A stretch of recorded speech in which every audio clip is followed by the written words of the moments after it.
Hello students, welcome to Panchajanya IAS. ನಾನು ನವೀನ್ ಕುಮಾರ್. ಇವತ್ತಿನ the Hindu ಪತ್ರಿಕೆಯ ವಿಶ್ಲೇಷಣೆಗೆ ನಿಮಗೆಲ್ಲರಿಗೂ ಸ್ವಾಗತ. ಒಂದೊಂದಾಗಿ ಎಲ್ಲ ಮುಖ್ಯ ವಿಷಯಗಳನ್ನ ನೋಡ್ತಾ ಹೋಗೋಣ. ಮೊದಲನೇ ಪೇಜ್ನಲ್ಲಿ ನಿಮಗೆಲ್ಲರಿಗೂ ತಿಳಿದಿರಬಹುದು, ಬಿಜೆಪಿ ಸ್ವೀಪ್ಸ್ ಕ್ಯಾಪಿಟಲ್. ದೆಹಲಿ ಚುನಾವಣೆಯ ಫಲಿತಾಂಶ ಹೊರಗೆ ಬಂದಿದೆ. ಹಾಗಾಗಿ ಅಲ್ಲಿರುವಂತಹ ಆಮ್ ಆದ್ಮಿ ಪಕ್ಷ ಈಗ ಮನೆಗೆ ನಡೀತಾ ಇದೆ. ಬಿಜೆಪಿ 48 ಸೀಟ್ಗಳನ್ನ ಗೆಲ್ಲೋದ್ರ ಮೂಲಕ ಮತ್ತೆ ಅಧಿಕಾರಕ್ಕೆ ಬರ್ತಾ ಇದೆ. ನಮಗೆ ಪರೀಕ್ಷೆಗೆ ಸಂಬಂಧಪಟ್ಟ ಹಾಗೆ ಇದೇನು ಮುಖ್ಯ ವಿಷಯ ಅಲ್ಲ, ಮಾಹಿತಿ ಕೊಟ್ಟಿದ್ದಷ್ಟೇ. ಮುಂದಿನ ವಿಷಯ ನೋಡೋದಾದ್ರೆ, ನಮ್ಮ metro fares up from today ಅಂತಂದ್ರೆ ಮೆಟ್ರೋದವರು ದರವನ್ನು ಹೆಚ್ಚು ಮಾಡ್ತಾ ಇದ್ದಾರೆ. ಇನ್ನೊಂದು ವಿಷಯ, US judge blocks data access to Musk team. ಅಂದ್ರೆ ಅಮೆರಿಕಾದಲ್ಲಿ ನಿಮಗೆ ಗೊತ್ತಿರಬಹುದು, ಟ್ರಂಪ್ ಅವರು ಒಂದು ಹೊಸದಾಗಿರುವಂತಹ ಒಂದು ಡಿಪಾರ್ಟ್ಮೆಂಟ್ ಅನ್ನ ಸ್ಥಾಪನೆ ಮಾಡಿದ್ದಾರೆ. ಡಿಪಾರ್ಟ್ಮೆಂಟ್ ಆಫ್ ಗವರ್ನಮೆಂಟ್ ಎಫಿಷಿಯನ್ಸಿ ಅಂತ, ಡಾಜ್ ಅಂತ ಕರೀತಾರೆ. ಅದರಲ್ಲಿ ಮಸ್ಕ್ ಅವರು ಸಹ ಇದ್ದಾರೆ, ಎಲಾನ್ ಮಸ್ಕ್ ಅವರು ಸಹ ಇದ್ದಾರೆ. ಗವರ್ಮೆಂಟ್ಗೆ ಸಂಬಂಧಪಟ್ಟ ಕೆಲವು ಕಾರ್ಯಗಳನ್ನ ಕೈಗೊಳ್ಳಲಿಕ್ಕೆ ಟೆಕ್ನಾಲಜಿಯ ಸಹಕಾರ, ಈ ಹಲವಾರು ರೀತಿಯ ಉಪಯೋಗಗಳನ್ನ ಮಸ್ಕ್ ಅವರ ಮೂಲಕ ಪಡೆದುಕೊಳ್ತಾ ಇದ್ದಾರೆ. ಆದ್ರೆ ಈಗ ಅಲ್ಲಿ ಏನು ಹೇಳ್ತಾ ಇದ್ದಾರೆ ಅಂತಂದ್ರೆ, US judge issued on emergency order early Saturday blocking Elon Musk government reforms team from accessing personal and financial data stored at the treasury department. US ನ ಟ್ರೆಜರಿ ಡಿಪಾರ್ಟ್ಮೆಂಟ್ ನಲ್ಲಿ ಸಂಗ್ರಹಿಸಿರುವಂತಹ ಫಿನಾನ್ಷಿಯಲ್ ಮತ್ತೆ ಪರ್ಸನಲ್ ಡೇಟಾವನ್ನ ಬಳಸಲಿಕ್ಕೆ ಈ ಎಲಾನ್ ಮಸ್ಕ್ ಮತ್ತೆ ಗವರ್ಮೆಂಟ್ಗೆ ಅವರು ಅವಕಾಶ ಕೊಡ್ತಾ ಇಲ್ಲ. ಮುಖ್ಯವಾಗಿ ಬೇರೆ ಬೇರೆ ಅದರಿಂದ ಆಗಿರುವಂತಹ ಕೆಲವೊಂದು ಸಮಸ್ಯೆಗಳು ಎದುರಾಗಬಹುದು ಮುಂದೆ. ಇದನ್ನ ಕಮರ್ಷಿಯಲ್ ಆಗಿ ಕೆಲವೊಂದು ಕಂಪನಿಗಳು, ಮಸ್ಕ್ ಅವರು ಬಂದಿದ್ದು ಕಮರ್ಷಿಯಲ್ ಬ್ಯಾಕ್ ಗ್ರೌಂಡ್ ನಿಂದ, ಅವರ ಮುಖ್ಯ ಗುರಿ ಪ್ರಾಫಿಟ್ ಆಗಿರುತ್ತೆ. ಹಾಗಾಗಿ ಜನರಿಗೆ ಇದರಿಂದ ಯಾವುದೇ ರೀತಿ ಹಾನಿ ಆಗಬಾರದು. ಈ ಒಂದು ವಿಷಯವನ್ನ ಗಮನದಲ್ಲಿಟ್ಕೊಂಡು ಅಲ್ಲಿನ ಜಡ್ಜ್ ಏನ್ ಮಾಡಿದ್ದಾರೆ, ಟೆಂಪರರಿ ರೆಸ್ಟ್ರಿಕ್ಟಿವ್ ಆರ್ಡರ್ ಅನ್ನ ಹೊರಡಿಸಿದ್ದಾರೆ. ಇನ್ನು ಮುಂದಿನ ವಿಷಯ ನೋಡೋದಾದ್ರೆ, ಮೊದಲನೇ ಪೇಜ್ನಲ್ಲಿ ಮುಖ್ಯ ವಿಷಯಗಳನ್ನು ನೋಡಿದ್ವಿ. ಈ ಕಡೆ ಒಂದು ಚಿಕ್ಕ ವಿಷಯ ಇದೆ, Reserve Bank in sync with government on growth focus. ನಿನ್ನೆ ನೋಡಿದ್ವಲ್ವಾ, ರಿಸರ್ವ್ ಬ್ಯಾಂಕ್ ರೆಪೋ ದರವನ್ನ ಕಡಿಮೆ ಮಾಡಿದೆ. ನಿರ್ಮಲಾ ಸೀತಾರಾಮನ್ ಅವರು ಅಂದ್ರೆ ನಮ್ಮ ಫಿನಾನ್ಸ್ ಮಿನಿಸ್ಟರ್ ಅವರು ಸಹ, ನಾವು ಹಾಗೂ Reserve Bank, finance ministry and Reserve Bank are in tandem ಅಂತಂದ್ರೆ ಎರಡು ಜನ ಸೇರ್ಕೊಂಡು ಈಗ ದೇಶವನ್ನ ಮುನ್ನಡೆಸ್ತಾ ಇದ್ದೇವೆ. ಇದು ಇನ್ನೂ ಎತ್ತರಕ್ಕೆ ತೆಗೆದುಕೊಂಡು ಹೋಗ್ಲಿಕ್ಕೆ ನಾವು ಸಿದ್ಧರಾಗಿದ್ದೇವೆ. ಹಾಗಾಗಿ ಬೆಳವಣಿಗೆಯೇ ನಮ್ಮ ಗುರಿ, ಆರ್ಥಿಕವಾಗಿ ದೇಶವನ್ನ ಮುಂದೆ ತೆಗೆದುಕೊಂಡು ಹೋಗೋದೇ ನಮ್ಮ ಗುರಿ ಅಂತ ಇಬ್ರು ಹೇಳ್ತಾ ಇದ್ದಾರೆ. ಮಾನಿಟರಿ ಪಾಲಿಸಿ ಮತ್ತೆ ಫಿಸ್ಕಲ್ ಪಾಲಿಸಿ, ಎರಡು ಪಾಲಿಸಿಗಳನ್ನ ನಿಭಾಯಿಸುವಂತಹ ಮುಖ್ಯ ಅಂಗಗಳು. ಇದಾದ್ಮೇಲೆ ಮುಂದಿನ ಪೇಜ್ಗೆ ಹೋಗೋದಾದ್ರೆ, ಇಂಪಾರ್ಟೆಂಟ್ ಆಗಿರುವಂತಹ ಅಂಶಗಳು ಯಾವುದೂ ಇಲ್ಲ. ಕ್ಲಾಸಿಫೈಡ್ಸ್ಗಳು ನಮಗೆ ಬೇಕಾಗೋದಿಲ್ಲ. ಇಲ್ಲಿ ಒಂದು ವಿಷಯ ಬಂದಿದೆ, ಕರೆಕ್ಟ್ ಆಗಿ ನೋಡ್ಕೊಳ್ಳಿ. Rise in ADHD cases among children post pandemic, say educators in the city. ಇಲ್ಲಿ ನಾವು ಗಮನಿಸಬೇಕಾಗಿರೋದು ADHD ಅನ್ನುವಂತಹ ಒಂದು ಮಾನಸಿಕ ಕಾಯಿಲೆಯ ಕುರಿತು. ಇದರ ಫುಲ್ ಫಾರ್ಮ್ ನೋಡ್ಕೊಳ್ಳಿ, ಕಾಣಿಸ್ತಾ ಇದೆಯಾ ನಿಮ್ಗೆ ಅಥವಾ ಝೂಮ್ ಮಾಡ್ಬೇಕಾ ನೋಡ್ಕೊಳ್ಳಿ. Attention deficit hyper activity disorder. Full form ಏನು? Attention deficit hyper activity disorder. ಮುಖ್ಯವಾಗಿ ಹೆಸರಿನಲ್ಲೇ ಇದೆ, ಅಟೆನ್ಷನ್ ಕಡಿಮೆ ಇರುತ್ತೆ, ಹೈಪರ್ ಆಕ್ಟಿವಿಟಿ ಇರುತ್ತೆ. ಅಂತಂದ್ರೆ ಸರಿಯಾಗಿ ಒಂದು ಕಡೆ ಗಮನ ನೀಡಲಿಕ್ಕೆ ಆಗೋದಿಲ್ಲ, ಪದೇ ಪದೇ ಹೊಸ ಹೊಸ ಚಟುವಟಿಕೆಗಳನ್ನ ಮಾಡ್ತಾ ಇರೋದು. ಕನ್ನಡದಲ್ಲಿ ಇದರ ನೋಟ್ಸ್ ಅನ್ನು ಕೊಟ್ಟಿದ್ದೇನೆ. ಈ ಕಡೆ ನೋಟ್ಸ್ ಅನ್ನ ನೋಡೋದಾದ್ರೆ, ADHD common mental disorder, it's common in most of the kids, around 5 to 8% kids are affected. ಅಂತಂದ್ರೆ ಇದು ಒಂದು ಮಾನಸಿಕವಾದಂತಹ ಸಮಸ್ಯೆ. ಮಕ್ಕಳಲ್ಲಿ ಸುಮಾರು 5 to 8% ಮಕ್ಕಳು ಇದಕ್ಕೆ ಒಳಗಾಗಿರ್ತಾರೆ. But it is mostly affected for boys. ಅಂತಂದ್ರೆ ಹೆಚ್ಚಿನವರು ಇದರಲ್ಲಿ ಗಂಡು ಮಕ್ಕಳಾಗಿರ್ತಾರೆ. What are the issues here?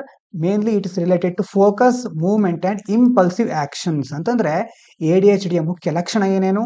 ಅವರಿಗೆ ಒಂದು ಕಡೆ ಗಮನ ನೀಡಲಿಕ್ಕೆ ಆಗ್ತಾ ಇರೋದಿಲ್ಲ, ಏಕಾಗ್ರತೆಯ ಕೊರತೆ ಇರುತ್ತೆ, ಮತ್ತೆ ಅತಿಯಾದ ಚಟುವಟಿಕೆ, ಏನಾದ್ರೂ ಒಂದು ಮಾಡ್ತಾನೆ ಇರ್ತಾರೆ ಹೊಸದು, ಅಥವಾ ಅವರಿಗೆ ಒಂದು ಕಡೆ ನಿಲ್ಲಲಿಕ್ಕೆ ಆಗೋದಿಲ್ಲ.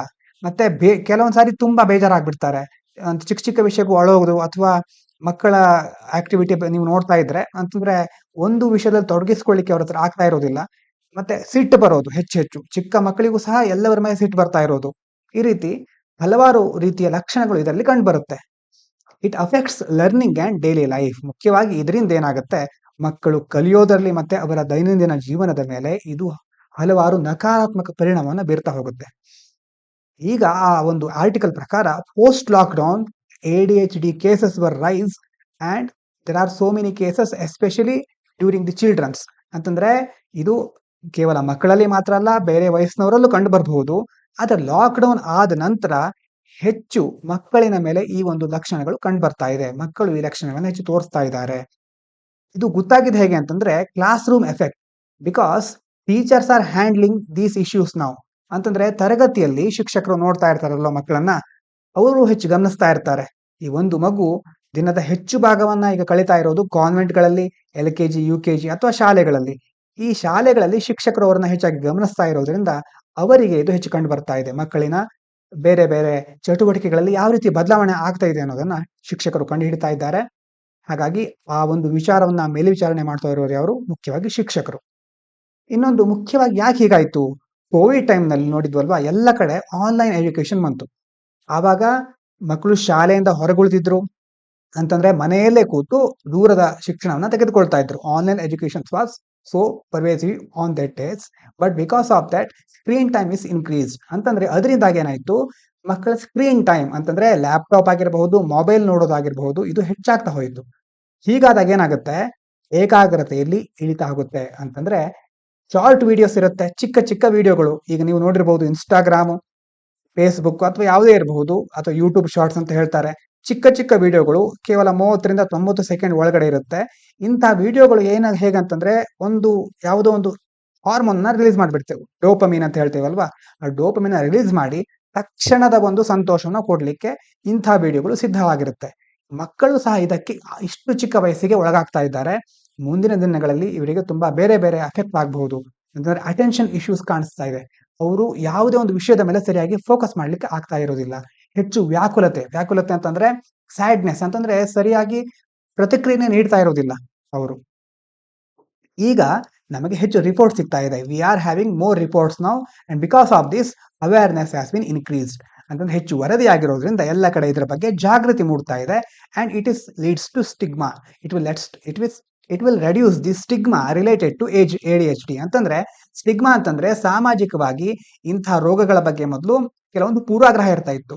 But because of these reports ನಾವು ಸ್ಟಿಗ್ಮಾ ಇಸ್ ರೆಡ್ಯೂಸಿಂಗ್. ಅಂತಂದ್ರೆ ಈಗ ಅದಕ್ಕೆ ಸಂಬಂಧಪಟ್ಟಂತ ಭಯ ಕಡಿಮೆ ಆಗ್ತಾ ಇದೆ. ಸಾಮಾನ್ಯವಾಗಿ ಮೊದಲು ಇಂತಹ ಒಂದು ಕಾಯಿಲೆ ಇದೆ ಅಂತಂದ್ರೆ, ಅದರಲ್ಲೂ ಮುಖ್ಯವಾಗಿ ಮಾನಸಿಕ ಕಾಯಿಲೆ ಇದೆ ಅಂತಂದ್ರೆ ಇಡೀ ಸಮಾಜವೇ ಬೇರೆ ರೀತಿ ನೋಡ್ತಾ ಇತ್ತು. ಈಗಿನ ಕಾಲದಲ್ಲಿ ಮಾನಸಿಕ ಕಾಯಿಲೆಗಳು ಸಾಮಾನ್ಯವಾಗಿ ಬರುತ್ತೆ. ಅದರ ಬಗ್ಗೂ ಸಹ ಎಷ್ಟೋ ಕಡೆ ಜಾಗೃತಿ ಮೂಡ್ತಾ ಇದೆ. ಮುಖ್ಯವಾಗಿ ನಮ್ಗೆ ಬೇಕಾಗಿರೋದು ಡಯಾಗ್ನೋಸಿಸ್ ಇಸ್ ದಿ ಕೀ. ಅಂತಂದ್ರೆ ಸರಿಯಾದ ತಪಾಸಣೆ ಆಗ್ಬೇಕು, ಆದಷ್ಟು ಬೇಗ ವೈದ್ಯರ ಬಳಿ ಹೋಗ್ಬೇಕು. And another thing is symptom is not equal to disorder. That means if you have symptoms, that doesn't mean you have this disorder. ಈಗ ಕೆಲವರು ಮೊದಲಿಂದಲೂ ಅಂತಂದ್ರೆ ಏನಾಗಿರುತ್ತೆ, ಕೆಲವರಿಗೆ ಕೆಲವೊಂದು ವಿಷಯದಲ್ಲಿ ಅಟೆನ್ಷನ್ ಕೊಡ್ಲಿಕ್ಕೆ ಆಗ್ತಾ ಇರೋದಿಲ್ಲ. ಕೆಲವೊಂದು ವಿಷಯ ಬಂದಾಗ ಅವರು ಏಕಾಗ್ರತೆಯನ್ನು ತೋರಿಸ್ಕೊಳ್ಳಿಕ್ಕೆ ಆಗ್ತಾ ಇರೋದಿಲ್ಲ, ಏಕಾಗ್ರತೆಯಿಂದ ಓದ್ಲಿಕ್ಕೆ ಆಗ್ತಾ ಇರೋದಿಲ್ಲ. ಆದ್ರೆ ಅದಿದ್ದ ಮಾತ್ರಕ್ಕೆ ADHD ಅಂತಲ್ಲ. ಹಾಗಾಗಿ ಮೊದಲು ಸರಿಯಾದ ತಪಾಸಣೆ ಮಾಡ್ಕೋಬೇಕು. ಇದರಿಂದ ನಾವು ಇಂಥ ಕಾಯಿಲೆಗಳನ್ನ ಗುಣಪಡಿಸ್ಕೋಬಹುದು ಅಂತ ಇದರಿಂದ ತಿಳ್ಕೋಬಹುದು. ಇದಾದ ನಂತರ ಪಕ್ಕದಲ್ಲಿ ಇನ್ನೊಂದು ಇಂಪಾರ್ಟೆಂಟ್ ಆದಂತ ವಿಷಯ ಇದೆ. Rare disease patients appeal to Modi for sustainable funding for treatment. Rare disease ಅಂತಂದ್ರೆ ಏನು ಹಾಗಾದ್ರೆ? ರೇರ್ ಡಿಸೀಸ್ ಅಂತಂದ್ರೆ ಅಪರೂಪದ ಕಾಯಿಲೆಗಳು ಅಂತ ಕನ್ನಡದಲ್ಲಿ ಹೇಳ್ತೇವೆ, ಅಂದ್ರೆ ಕನ್ನಡದ ಶಬ್ದ. ಆದ್ರೆ ಮುಖ್ಯವಾಗಿ ಏನು ಹಾಗಂತಂದ್ರೆ, ರೇರ್ ಅಂತಂದ್ರೆ ಇದು ಬಹಳಷ್ಟು ಜನರಿಗೆ ಕಂಡು ಬರೋದಿಲ್ಲ, ನಿಮ್ಗೆ ಅರ್ಥ ಆಗಿರ್ಬೇಕು. ಮತ್ತೆ ಇದು ಸಾಂಕ್ರಾಮಿಕ ಕಾಯಿಲೆಗಳು ಬಹಳ ಇದರಲ್ಲಿ ಇರೋದಿಲ್ಲ. ಮುಖ್ಯವಾಗಿ ಇದರಲ್ಲಿ ಬರೋದು ಜೆನೆಟಿಕ್ ಡಿಸಾರ್ಡರ್ಸ್ಗಳು, ಅಂತಂದ್ರೆ ಜನ್ಮಜಾತವಾಗಿ ಬಂದಿರುತ್ತೆ. These are life threatening diseases, mostly genetic. ಅಂತಂದ್ರೆ ನಮ್ಮ ಹಿಂದಿನವರಿಗೆ ಅಥವಾ ನಮ್ಮ ಹಿರಿಯರಿಗೆ ಯಾರಿಗಾದ್ರೂ ಇದ್ರೆ ಆ ಡಿಸೀಸ್ಗಳು ನಮಗೆ ಬರುತ್ತಲ್ವಾ, ಅಂದ್ರೆ ನಮ್ಮ ಜೀನ್ಸ್ಗಳ ಮೂಲಕ ಆ ಒಂದು ಇನ್ಹೆರಿಟೆಡ್ ಡಿಸೀಸ್ಗಳು ಸಹ ಈ ಅಪರೂಪದ ಕಾಯಿಲೆಗಳಲ್ಲಿ ಬರುತ್ತೆ. ಆದ್ರೆ ಇದರಿಂದ ಜೀವಕ್ಕೆ ದೊಡ್ಡ ಮಟ್ಟದಲ್ಲಿ ಅಪಾಯ ಇರುತ್ತೆ. ಇದರಲ್ಲಿ ಮುಖ್ಯವಾಗಿ 30% ಮಕ್ಕಳಿಗೆ ಇಂಥ ಒಂದು ಕಾಯಿಲೆಗಳು ಕಂಡುಬರ್ತಾ ಇದೆ. ಅಂತಂದ್ರೆ ಈ ಒಂದು ಕಾಯಿಲೆ ಬಂದಿರುತ್ತಲ್ವಾ, ಕಾಯಿಲೆ ಬಂದಿರೋರಲ್ಲಿ 30% ಮಕ್ಕಳಿದ್ದಾರೆ. 30% ಮಕ್ಕಳಿದ್ದಾರೆ. ಒಂದು ವೇಳೆ ಅವರಿಗೆ ಚಿಕಿತ್ಸೆ ದೊರೆಯದೇ ಇದ್ರೆ 5ನೇ ವಯಸ್ಸಿಗಿಂತ ಮೊದಲೇ ಅವರು ಮೃತಪಡುವ ಸಾಧ್ಯತೆ ಇದೆ. If they are not getting enough treatment before the age of 5, they may dye.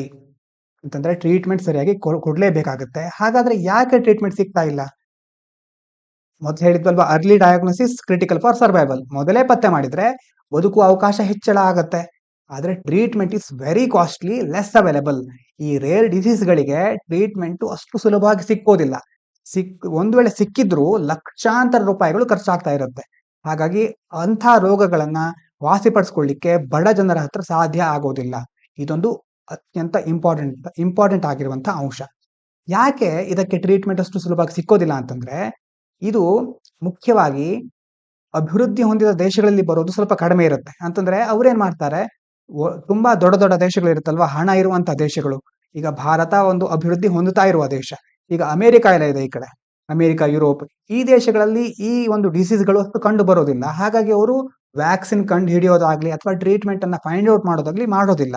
ಅವರು ಮಾಡದೇ ಇದ್ದಾಗ ನಮಗೆ ಏನಾಗುತ್ತೆ, ನಾವು ಅಷ್ಟು ಹೂಡಿಕೆಯನ್ನ ಒಂದೇ ಸಾರಿ ಮಾಡ್ಲಿಕ್ಕೂ ಆಗೋದಿಲ್ಲ. ನಮ್ಮ ಹತ್ರ ಹಣ ಕಡಿಮೆ ಇರುತ್ತೆ, ಅಭಿವೃದ್ಧಿ ಹೊಂದುತ್ತಾ ಇರ್ತೇವೆ. ಇವರು ವ್ಯಾಕ್ಸಿನ್ ಫೈಂಡ್ ಔಟ್ ಮಾಡೋದಿಲ್ಲ, ನಮಗೆ ಹಣ ಸಾಕಾಗೋದಿಲ್ಲ. ಹಾಗಾಗಿ ಚಿಕಿತ್ಸೆಗೆ ದುಡ್ಡು ಹೆಚ್ಚಾಗ್ತಾ ಇರುತ್ತೆ, ಹೊಸ ವ್ಯಾಕ್ಸಿನ್ ಕಂಡುಹಿಡಿಯಲಿಕ್ಕೂ ಆಗ್ತಾ ಇರೋದಿಲ್ಲ. ಈ ಒಂದು ಸಮಸ್ಯೆಯಿಂದ ಮುಖ್ಯವಾಗಿ ಬಡ ಜನರು ತುಂಬಾ ಕಷ್ಟಪಡ್ತಾ ಇರ್ತಾರೆ.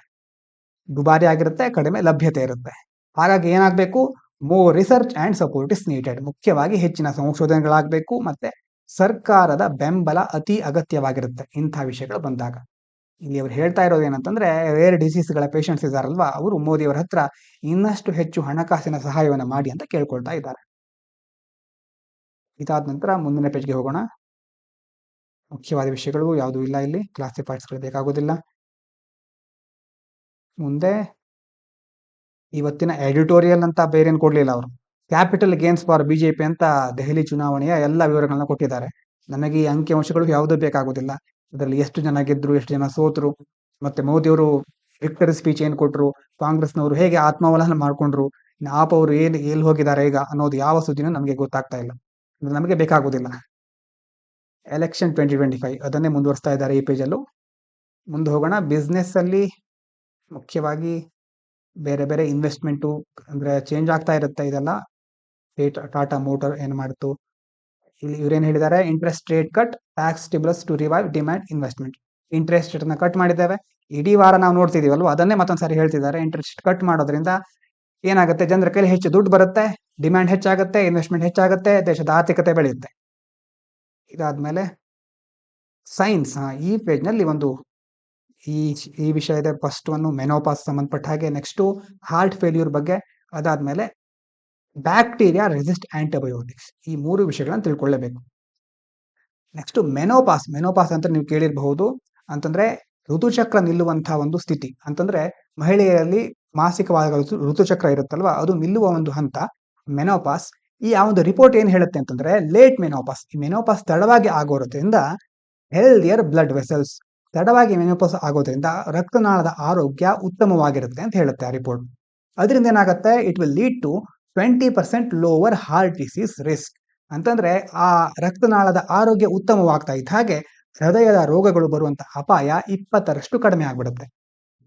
ಯಾಕಂತಂದ್ರೆ menopause reduces nitric oxide. Menopause ನಿಂದ ನೈಟ್ರಿಕ್ ಆಕ್ಸೈಡ್ ನ ಪ್ರಮಾಣ ಕಡಿಮೆ ಆಗ್ತಾ ಹೋಗುತ್ತೆ. ಇದರಿಂದ ಏನಾಗುತ್ತೆ, this will lead to stiff blood vessels. Blood ವೆಸಲ್ಗಳಿಗೆ, ರಕ್ತನಾಳಗಳಿಗೆ ಹಾನಿ ಆಗುತ್ತೆ. ಅವು ಒಂಥರ ಸ್ಟಿಫ್ ಆಗಿಬಿಡುತ್ತೆ, ರಕ್ತ ಹೋಗ್ಲಿಕ್ಕೆ ಸರಿಯಾದಂತ ದಾರಿ ಇರೋದಿಲ್ಲ. ಹಾಗಾಗಿ ತಡವಾಗಿ ಮೆನೋಪಾಸ್ ಆಗೋದ್ರಿಂದ ಲೇಟ್ ಮೆನೋಪಾಸ್ ಸ್ಲೋಸ್ ವ್ಯಾಸ್ಕ್ಯುಲರ್ ಡಿಕ್ಲೈನ್. ಅಂತಂದ್ರೆ ಮೆನೋಪಾಸ್ ತಡ ಆಗೋದ್ರಿಂದ ಏನಾಗುತ್ತೆ, ರಕ್ತನಾಳ ನಿಧಾನವಾಗಿ ಹಾನಿ ಆಗುತ್ತೆ. ಅಂತಂದ್ರೆ ಅಷ್ಟು ಬೇಗ ಆ ಒಂದು ಅಪಾಯ ಬರೋದಿಲ್ಲ. ಇವನ್ after 5 years also heart will have better health. ಅಂತಂದ್ರೆ 5 ವರ್ಷಗಳ ನಂತರ ಸಹ ಹೃದಯದ ಆರೋಗ್ಯ ಉತ್ತಮವಾಗಿರುತ್ತೆ ಅಂತ ಈ ಒಂದು ಮಾಹಿತಿ ಹೇಳುತ್ತೆ. ಇದಾದ ನಂತರ ಕೆಳಗಡೆ ಏನೊಂದಿತ್ತು ಅಂತ ಹೇಳಿದ್ವಲ್ವಾ, ಯಾವುದು, heart failure patients in India die 10 years earlier study. ಅಂತಂದ್ರೆ ಹಾರ್ಟ್ ಫೇಲ್ಯೂರ್ಗಳು, ಹೃದಯಾಘಾತ ಅಂತ ಹೇಳ್ತೀವಲ್ವಾ, ಹಾರ್ಟ್ ಫೇಲ್ಯೂರ್ ಅಥವಾ ಅದೇನಾಗ್ತಾ ಇದೆ, ಜಾಗತಿಕವಾಗಿ ಗಮನಿಸಿಬಿಟ್ರೆ ನಾವು ಭಾರತದಲ್ಲಿನ ರೋಗಿಗಳಿರ್ತಾರಲ್ವಾ, ಹಾರ್ಟ್ ಪೇಷಂಟ್ಗಳು, ಅವರು ಜಗತ್ತಿನ ರೋಗಿಗಳಿಗೆ ಹೋಲಿಸಿದ್ರೆ 10 ವರ್ಷ ಮೊದಲೇ ಸಾವನ್ನಪ್ತಾ ಇದ್ದಾರೆ ಅಂತ ಸ್ಟಡಿ ಹೇಳ್ತಾ ಇದೆ. India heart failure and 10 years younger ಅಂತಂದ್ರೆ ಭಾರತದಲ್ಲಿ ಹೃದಯ ವೈಫಲ್ಯದಿಂದಾಗಿ ಜಾಗತಿಕವಾಗಿ 10 ವರ್ಷ ಮೊದಲೇ ಮರಣ ಸಂಭವಿಸ್ತಾ ಇದೆ. ಇನ್ನು 1 in 4 ಡೈಸ್ ಎವ್ರಿ ಇಯರ್. ವಾರ್ಷಿಕವಾಗಿ ಈ ಹಾರ್ಟ್ ಫೇಲ್ಯೂರ್, ಈ ಒಂದು ಹಾರ್ಟ್ಗೆ ಸಂಬಂಧಪಟ್ಟಂತ ಕೆಲವೊಂದು ರೋಗಗಳನ್ನು ಹೊಂದಿರುವವರು 4 ಜನ ಇದ್ದಾರೆ ಅಂತಂದ್ರೆ ಒಬ್ರು ಪ್ರತಿ ವರ್ಷ ಸಾಯ್ತಾ ಇದ್ದಾರೆ. ಇದು ಅದರ ಡೇಟಾ. ಮೇನ್ ಕಾಸಸ್, ಯಾಕೆ ಹಾಗಾದ್ರೆ ಈ ಒಂದು ಡಿಸೀಸ್ಗಳು ಅಷ್ಟು, ಹಾರ್ಟ್ ಅಟ್ಯಾಕ್ ಯಾಕೆ ಆಗ್ತಾ ಇದೆ ಅಷ್ಟು ಅಂತ ಆದ್ರೆ 3 ತರಹದ ತೊಂದರೆಗಳನ್ನ ಮುಖ್ಯವಾಗಿ ನಾವಿಲ್ಲಿ ಗಮನಿಸ್ತೇವೆ. ಮೊದಲನೇದು ಇಸ್ಕೆಮಿಕ್, ಎರಡನೇದು ಡೈಲೇಟೆಡ್, ಮೂರನೇದು ರುಮ್ಯಾಟಿಕ್. ಇಸ್ಕೆಮಿಕ್ ಅಂತಂದ್ರೆ it's a block of blood vessel that leads to lack of blood supply ಅಂತಂದ್ರೆ ಇದರಿಂದ ಏನಾಗುತ್ತೆ ಇಸ್ಕೆಮಿಕ್ ಅಲ್ಲಿ ರಕ್ತನಾಳದಲ್ಲಿ ತೊಂದರೆ ಆಗುತ್ತೆ. ರಕ್ತನಾಳ ಬ್ಲಾಕ್ ಆಗ್ತಾ ಹೋಗುತ್ತೆ. ಅದರಿಂದ ರಕ್ತ ಪೂರೈಕೆಯಲ್ಲಿ ಏರುಪೇರಾಗುತ್ತೆ. ಅದರಿಂದ ನೆಕ್ಸ್ಟ್ ಮುಂದೆ ಏನಾಗುತ್ತೆ ಹಾರ್ಟ್ ಅಟ್ಯಾಕ್ ಆಗುತ್ತೆ. ಸುಮಾರು 72% 72% of the people who are dying because of heart attack is because of due to ischemic. ಅಂದ್ರೆ ಸುಮಾರು 72% ಜನ ಹಾರ್ಟ್ ಅಟ್ಯಾಕ್ ಆಗ್ತಾ ಇದಾರಲ್ವಾ, ಅದಕ್ಕೆ ಕಾರಣ ಇಸ್ಕೆಮಿಕ್. ಇನ್ನು ಎರಡನೇದು ಡೈಲೇಟೆಡ್ ಎನ್ಲಾರ್ಜ್ಡ್ ಹಾರ್ಟ್ ಚೇಂಬರ್. ಇಲ್ಲೇನಾಗುತ್ತೆ ಡೈಲೇಟೆಡ್ ಅಲ್ಲಿ ಹೃದಯದ ಬೇರೆ ಬೇರೆ ಚೇಂಬರ್ಗಳು ಅಥವಾ ಬೇರೆ ಬೇರೆ ಭಾಗಗಳಿರುತ್ತಲ್ವಾ, ಅದು ಏರಿಕೆ ಆಗ್ತಾ ಹೋಗುತ್ತೆ ಗಾತ್ರದಲ್ಲಿ. ಹೀಗಾದಾಗ ಹೃದಯಕ್ಕೆ ಅದನ್ನು ನಿಭಾಯಿಸುವ ಶಕ್ತಿ ಇರೋದಿಲ್ಲ. It will lead to heart attack or heart problems. ಅಂದ್ರೆ ಇದರಿಂದ 18% ಜನರು ಇದರಿಂದ ಸಾಯ್ತಾ ಇದ್ದಾರೆ ಡೈಲೇಟ್ ಇಂದ. ಇನ್ನು ಮೂರನೇದು ರುಮ್ಯಾಟಿಕ್. ರುಮ್ಯಾಟಿಕ್ ಅಲ್ಲಿ ಏನಾಗುತ್ತೆ, ಇದೊಂದು ರುಮ್ಯಾಟಿಕ್ ಫೀವರ್ ಅಂತ ಬರುತ್ತೆ, ಒಂದು ಜ್ವರ ಬರುತ್ತೆ ಅಥವಾ ಗಂಟಲಿನ ಸೋಂಕಿನಿಂದ ಸಹ ಇದು ಇರುತ್ತೆ. 5.4% people are dying because of this rheumatic. ಅಂತಂದ್ರೆ 5.4% ಜನ ಈ ರುಮ್ಯಾಟಿಕ್ ನಿಂದ ಸಾಯ್ತಾ ಇದ್ದಾರೆ. ಮುಖ್ಯವಾಗಿ ತಡವಾದ ಚಿಕಿತ್ಸೆ late treatment leads to high deaths. ಅಂತಂದ್ರೆ ಸರಿಯಾದ ಸಮಯಕ್ಕೆ ಚಿಕಿತ್ಸೆನ ತೆಗೆದುಕೊಳ್ಳಿಕ್ಕೆ ಆಗ್ತಾ ಇರೋದಿಲ್ಲ, ಹೀಗಾಗಿ ಸಾವಿನ ಪ್ರಮಾಣ ಹೆಚ್ಚಾಗ್ತಾ ಇದೆ. ಇದನ್ನ ಉಳಿಸ್ಬೇಕು ಅಂತಂದ್ರೆ ಅರ್ಲಿ ಸರ್ಜರಿ, ಮೊದಲೇ ನಾವು ಶಸ್ತ್ರಚಿಕಿತ್ಸೆನ ಮಾಡಬೇಕು. ಆಗ ಮಾತ್ರ ಹಲವಾರು ಜೀವಗಳನ್ನ ಉಳಿಸಬಹುದು. ಇದಾದ ನಂತರ ಕೆಳಗಡೆ ಬಂದ್ರೆ how do bacteria resist antibiotics. ಈಗ ಒಂದು ಟರ್ಮ್ ಇದೆ ಆಂಟಿ ಮೈಕ್ರೋಬಿಯಲ್ ರೆಸಿಸ್ಟೆನ್ಸ್ ಅಂತ. ಅಂದ್ರೆ ಮೈಕ್ರೋಬಿಯಲ್ಸ್ ಅಂತಂದ್ರೆ ಬೇರೆ ಬೇರೆ ರೋಗಾಣುಗಳು ಕೀಟಾಣುಗಳು ಅಂತ ಹೇಳ್ತೀವಲ್ವಾ, ಅದು ಹೇಗೆ ನಾವು ಔಷಧಿ ಕೊಟ್ಟರು ಅದನ್ನ ತಡೆದು ಅದಕ್ಕೆ ಆ ಔಷಧಿ ಕೊಟ್ಟರು ಅದಕ್ಕೇನು ಆಗ್ತಾ ಇರಲ್ಲ, ಆ ಶಕ್ತಿಯನ್ನು ನಾವು ಹೇಗೆ ಗಳಿಸ್ಕೊಳ್ಳುತ್ತೆ ಅನ್ನೋದ್ರ ಬಗ್ಗೆ ಕೆಲವು ವಿವರಗಳನ್ನ ಕೊಟ್ಟಿದ್ದಾರೆ. ನಾವು ನೋಡ್ಬೇಕಾಗಿರೋದೇನು, ಮೊದಲನೇದು antibiotics overuse leads to resistance. ಅಂತಂದ್ರೆ ನಮ್ಮ ದೇಹಕ್ಕೆ ನಾವು ಪದೇ ಪದೇ ಬೇರೆ ಬೇರೆ ಮಾತ್ರೆಗಳನ್ನು ಅಥವಾ ಔಷಧಿಗಳನ್ನು ಕೊಡ್ತಾ ಇದ್ರೆ, ಸಿರಪ್ಗಳನ್ನ ಕೊಡ್ತಾ ಇದ್ರೆ, ಆವಾಗ ದೇಹ ಆ ಒಂದು ಔಷಧಿಗೆ ಪ್ರತಿಕ್ರಿಯೆ ನೀಡೋದನ್ನು ನಿಲ್ಲಿಸ್ಬಿಡುತ್ತೆ. ದೇಹಕ್ಕೆ ಅದು ರೂಢಿ ಆಗ್ಬಿಟ್ಟಿರುತ್ತೆ. ಅದಕ್ಕಿಂತ ಮುಖ್ಯವಾಗಿ ನಮ್ಮ ದೇಹದ ಒಳಗಡೆ ಒಂದು ರೋಗಾಣು ಇದ್ರೆ ಅವು ಆ ಔಷಧಿಗೆ ಹೇಗೆ ಪ್ರತಿಕ್ರಿಯೆ ನೀಡಬೇಕು, ಅವುಗಳಿಂದ ಹೇಗೆ ತಮ್ಮನ್ನ ರಕ್ಷಿಸಿಕೊಳ್ಬೇಕು ಅನ್ನೋದನ್ನ ಕಲ್ತು ಬಿಡುತ್ತೆ. ಹೀಗಾಗಿ ಹೆಚ್ಚು ಬಳಸ್ತಾ ಇದ್ದ ಹಾಗೆ ರೋಗಾಣುಗಳು ತಮ್ಮ ಪ್ರತಿರೋಧದ ಶಕ್ತಿಯನ್ನ ಹೆಚ್ಚು ಮಾಡ್ಕೊಳ್ಳುತ್ತೆ. ಇದು ನಮ್ಮ ದೇಹಕ್ಕೆ ಅಪಾಯವನ್ನ ಉಂಟು ಮಾಡುತ್ತೆ. ಇನ್ನು ಬ್ಯಾಕ್ಟೀರಿಯಾದಲ್ಲಿ ಹೇಗಿರುತ್ತೆ ಅಂತಂದ್ರೆ ಒಂದು ಯುನಿಕ್ ವಾಲ್ ಇರುತ್ತೆ, ಪೆಪ್ಟೋಡೋಗ್ಲೈಕ್ಯಾನ್ ಅಂತ. ಪೆಪ್ಟಿಡೋಗ್ಲೈಕ್ಯಾನ್ ಅಂತ ಹೇಳ್ತಾರೆ ಅದಕ್ಕೆ. ಅದು ಏನ್ ಮಾಡುತ್ತೆ ಅಂತಂದ್ರೆ ಇಟ್ ವಿಲ್ ಆ ಒಂದು ಗೋಡೆ ಇರೋದ್ರಿಂದ ಬ್ಯಾಕ್ಟೀರಿಯಾ ರಕ್ಷಣೆ ಪಡ್ಕೊಂಡಿರುತ್ತೆ. ಬ್ಯಾಕ್ಟೀರಿಯಾ ಇದೆ ಅಂತಂದ್ರೆ ಬೇರೆ ಕಡೆಯಿಂದ ಅಥವಾ ಹೊರಗಿನ ಪದಾರ್ಥಗಳಿಂದ, ವಿಷಕಾರಿ ಅಂಶಗಳಿಂದ ಬ್ಯಾಕ್ಟೀರಿಯಾನ ರಕ್ಷಿಸೋದು ಈ ಗೋಡೆ. ಪೆಪ್ಟಿಡೋಗ್ಲೈಕ್ಯಾನ್ ಅಂತ ಕರೀತಾರೆ. ಈಗ ನಾವು ಔಷಧ ಕೊಟ್ರೆ ಏನಾಗುತ್ತೆ ಹಾಗಾದ್ರೆ, when we give certain chemical or the drugs or for example penicillin. ಈಗ ಪೆನ್ಸಿಲಿನ್ ಅಥವಾ ಯಾವುದೋ ಒಂದು ಔಷಧ ಕೊಟ್ವಿ ಅಂತ ಆದ್ರೆ ಗೋಡೆಯನ್ನ ಮುರಿಯುತ್ತೆ ಆ ಔಷಧ. ಆ ಗೋಡೆ ಮುರಿಯೋದ್ರಿಂದ ಬ್ಯಾಕ್ಟೀರಿಯಾ ಸತ್ತೋಗುತ್ತೆ, ಬ್ಯಾಕ್ಟೀರಿಯಾ ಆವಾಗ ಸಾಯುತ್ತೆ. When penicillin or any medicine breaks the wall, that will leads to bacteria to burst and that leads to bacteria to a dead state. ಅಂತಂದ್ರೆ ಅದರಿಂದ ಬ್ಯಾಕ್ಟೀರಿಯಾ ಸಾಯುತ್ತೆ. ಈಗ ಬ್ಯಾಕ್ಟೀರಿಯಾಗಳು ಏನ್ ಮಾಡ್ತಾ ಇದೆ ಇದನ್ನ ತಪ್ಪಿಸ್ಕೊಳ್ಳಕ್ಕೆ ಅಂತಂದ್ರೆ ಹೊಸ ಹೊಸ ರೆಸಿಸ್ಟೆನ್ಸ್ ಪವರ್ಗಳನ್ನ, ಪ್ರತಿರೋಧ ಶಕ್ತಿಯನ್ನ ಗಳಿಸ್ಕೊಳ್ತಾ ಇದೆ. ಅಲ್ಲೇನ್ ಮಾಡ್ತವೆ, ಕೆಲವೊಂದು ಎಂಜೈಮ್ಗಳನ್ನ ಕ್ರಿಯೇಟ್ ಮಾಡುತ್ತೆ, ಎಂಜೈಮ್ಗಳನ್ನ ಡೆವಲಪ್ ಮಾಡ್ಕೊಳ್ಳುತ್ತೆ. ಆ ಎಂಜೈಮ್ಗಳು ಔಷಧದಿಂದ ಹೇಗೆ ತಪ್ಪಿಸ್ಕೊಳ್ಳೋದು ಅಂತ ಹೊಸ ಹೊಸ ಮಾರ್ಗಗಳನ್ನ ಬ್ಯಾಕ್ಟೀರಿಯಾಗಳಿಗೆ ಫೈಂಡ್ ಔಟ್ ಮಾಡಿ ಕೊಡುತ್ತೆ. ಅಂತಂದ್ರೆ ಬ್ಯಾಕ್ಟೀರಿಯಾ ಒಂದು ಎಂಜೈಮ್ ಅನ್ನ ಪ್ರೊಡ್ಯೂಸ್ ಮಾಡುತ್ತೆ. ಎಂಜೈಮ್ ಇದ್ರೆ ಈ ಪದೇ ಪದೇ ನಾವು ತೆಗೆದುಕೊಳ್ತಾ ಇರ್ತೀವಲ್ವಾ ಔಷಧಗಳು, ಅದರಿಂದ ಏನು ಎಫೆಕ್ಟ್ ಆಗ್ತಾ ಇರಲ್ಲ ಆಗ ಬ್ಯಾಕ್ಟೀರಿಯಾಗಳಿಗೆ. ಹಾಗಾಗಿ ಈ ಒಂದು ಆಂಟಿ ಮೈಕ್ರೋಬಿಯಲ್ ರೆಸಿಸ್ಟೆನ್ಸ್ ಅಥವಾ ಏನ್ ಕರೆದಿದ್ವಿ ಇಲ್ಲಿ ಬ್ಯಾಕ್ಟೀರಿಯಲ್ ರೆಸಿಸ್ಟೆನ್ಸ್ ಅಂತ ಕರಿತೇವೆ ಇದಕ್ಕೆ. ನೀವು ಔಷಧ ಕೊಡ್ತಾ ಇರ್ತೀರಿ ಆದ್ರೆ ರೋಗ ವಾಸಿ ಆಗ್ತಾ ಇರೋಲ್ಲ, ಯಾಕಂತಂದ್ರೆ ಬ್ಯಾಕ್ಟೀರಿಯಾ ಆ ಔಷಧದಿಂದ ಹೇಗೆ ತಪ್ಪಿಸ್ಕೊಳ್ಬೇಕು ಅಂತ ಮೊದಲೇ ಕಲ್ತ್ಕೊಂಡ್ಬಿಟ್ಟಿರುತ್ತೆ. ಇದೇ ಇದರ ಸಾರಾಂಶ. ಇದಕ್ಕೆ ಏನ್ ಮಾಡ್ಬೇಕು ಹಾಗಾದ್ರೆ, ರಿಸರ್ಚ್ ಮಾಡಬೇಕು, ಹೊಸ ಹೊಸ ಔಷಧ ತಂತ್ರಗಳನ್ನ ಅಭಿವೃದ್ಧಿಪಡಿಸಬೇಕು. ಇನ್ನು ಮುಂದಿನ ವಿಷಯ ನೋಡೋದಾದ್ರೆ, ಟ್ರಂಪ್ ಅವರು ಟ್ರೇಡ್ ವಾರ್ ಮಾಡಿದ್ದನ್ನ ನಾವು ನೋಡ್ತಾನೆ ಇದ್ದೀವಿ. ಪ್ರೈವೇಟ್ ಇನ್ವೆಸ್ಟ್ಮೆಂಟ್ಗಳು ರೈಸ್ ಆಗಬಹುದು ಅಂತ ಹೇಳ್ತಾನೆ ಇದ್ದಾರೆ ಎಕನಾಮಿ ಸಂಬಂಧಪಟ್ಟ ಹಾಗೆ. ಇಲ್ಲೊಂದು ವಿಷಯ ಇದೆ, are freebies and welfare schemes different. Interesting ಆದಂತಹ ಅಂಶ ಇದು. ಅಂತಂದ್ರೆ ಎಷ್ಟೋ ಸಾರಿ ನಾವು ಹೇಳ್ತೀವಲ್ವಾ, ಕಾಣಿಸ್ತಾ ಇದೆಯಾ ನಿಮ್ಗೆ, ನಾನು ಕಾಣಿಸ್ತಾ ಇರ್ಬೋದು ಈಗ, ಫ್ರೀ ಬೀಸ್ಗಳು ಮತ್ತೆ ಇನ್ನೊಂದು ಯಾವುದು ಕಲ್ಯಾಣ ಯೋಜನೆಗಳು. ಅಂತಂದ್ರೆ ಜನಪರವಾಗಿ ಕೆಲವೊಂದು ಯೋಜನೆಗಳನ್ನ ತರ್ತಾರೆ ಕೆಲವರು, ಇನ್ನೊಬ್ರು ಏನ್ ಮಾಡ್ತಾರೆ ಫ್ರೀ ಬೀಸ್ಗಳನ್ನ, ಉಚಿತ ಸೌಲಭ್ಯಗಳನ್ನ ಕೊಡ್ತಾರೆ. ಅದೆರಡು ಹೇಗೆ ಡಿಫರೆಂಟ್ ಹಾಗಾದ್ರೆ? ಕೆಲವರು ಏನ್ ಹೇಳ್ತಾರೆ, ಈ ಫ್ರೀ ಬೀಸ್ಗಳು ಅನ್ನೋದೇನು ಅದೊಂದು ಕಲ್ಯಾಣ ಕ್ರಮ, ಅದು ಅಂತಂದ್ರೆ ಜನರ ಉಪಯೋಗಕ್ಕೋಸ್ಕರ ಸರ್ಕಾರ ಮಾಡ್ತಾ ಇದೆ. ಇಲ್ಲೊಂದು ಇಂಟ್ರೆಸ್ಟಿಂಗ್ ಪಾಯಿಂಟ್ ಕೊಟ್ಟಿದ್ರು ಅಂತಂದ್ರೆ, ಈಗ ಉದಾಹರಣೆಗೆ ಬಸ್ ಅನ್ನ ಫ್ರೀ ಮಾಡ್ತಾರೆ. ಫ್ರೀ ಬಿ ಅಂತ ಕರಿತೇವೆ. ಬಸ್ ನಲ್ಲಿ ಹೋಗೋದು ಕೆಲವರಿಗೆ ಫ್ರೀ ಅಂತ ಕೆಲವು ರಾಜ್ಯಗಳಲ್ಲಿ ಹೇಳ್ಬಿಡ್ತಾರೆ. ಬಸ್ ಫ್ರೀ ಮಾಡೋದ್ರಿಂದ ಅದು ಫ್ರೀ ಬಿ ಅಲ್ಲ, ಅದೊಂದು ಕಲ್ಯಾಣಕಾರಿ ಯೋಜನೆ ಅಂತ ಹೇಳ್ತಾರೆ. ಯಾಕೆ ಅಂತಂದ್ರೆ ಅವ್ರ ವಾದ ಏನು ಅಂತಂದ್ರೆ, ಬಸ್ ಫ್ರೀ ಮಾಡಿದ್ರಲ್ವಾ, ಬಸ್ ಫ್ರೀ ಮಾಡೋದ್ರಿಂದ ಹೆಚ್ಚು ಜನ ಬಸ್ ನಲ್ಲಿ ಟ್ರಾವೆಲ್ ಮಾಡ್ತಾರೆ. ಈಗ ಎಷ್ಟೋ ಜನರಿಗೆ ಪ್ರತಿದಿನ ಬಸ್ ನಲ್ಲಿ ಹೋಗ್ಲಿಕ್ಕೆ ಆಗೋದಿಲ್ಲ, ಯಾಕಂದ್ರೆ ದುಡ್ಡು ಅವ್ರ ಹತ್ರ ಅಷ್ಟು ಇರೋದಿಲ್ಲ. ಹಾಗಾಗಿ ದೂರದ ಪ್ರದೇಶಗಳಿಗೆ ಹೋಗ್ತಾ ಇರೋದಿಲ್ಲ. ಬಸ್ ಫ್ರೀ ಮಾಡಿರೋದ್ರಿಂದ ದೂರದ ಪ್ರದೇಶಗಳಿಗೆ ಹೋಗ್ತಾರೆ. ದೂರದ ಪ್ರದೇಶದಲ್ಲಿ ಇರುವಂತಹ ಜಾಬ್ ಅನ್ನ ಸರ್ಚ್ ಮಾಡ್ತಾರೆ. ಅಲ್ಲಿ ಅವರಿಗೆ ಉತ್ತಮ ಉದ್ಯೋಗಗಳು ದೊರಕಬಹುದು. ಉತ್ತಮ ಉದ್ಯೋಗಗಳು ದೊರಕಿದ್ರೆ ಇಂಡೈರೆಕ್ಟ್ ಆಗಿ ಜನರ ಜೀವನ ಮಟ್ಟ ಹೆಚ್ಚುತ್ತೆ, ಆದಾಯ ಹೆಚ್ಚುತ್ತೆ, ಎಕಾನಮಿ ಗ್ರೋತ್ ಆಗುತ್ತೆ, ಮತ್ತೆ ಪ್ರತಿಯೊಂದು ವ್ಯವಸ್ಥೆಯು ಸಹ ಅಭಿವೃದ್ಧಿ ಆಗ್ತಾ ಹೋಗುತ್ತೆ.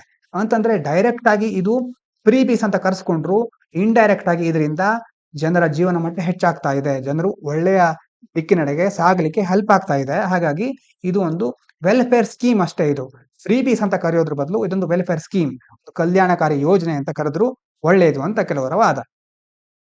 ಹಾಗಾಗಿ ಏನ್ ಹೇಳ್ತಾರೆ, ಮುಖ್ಯವಾಗಿ ಎಲೆಕ್ಷನ್ ಫ್ರೀ ಬೀಸ್. ಮುಖ್ಯವಾಗಿ ಈ ವಿಷಯ ಬರೋದು ಯಾವಾಗ, ಉಚಿತ ಯೋಜನೆಗಳದ್ದು ಮುಖ್ಯ ಎಲೆಕ್ಷನ್ ಬಂದಾಗ.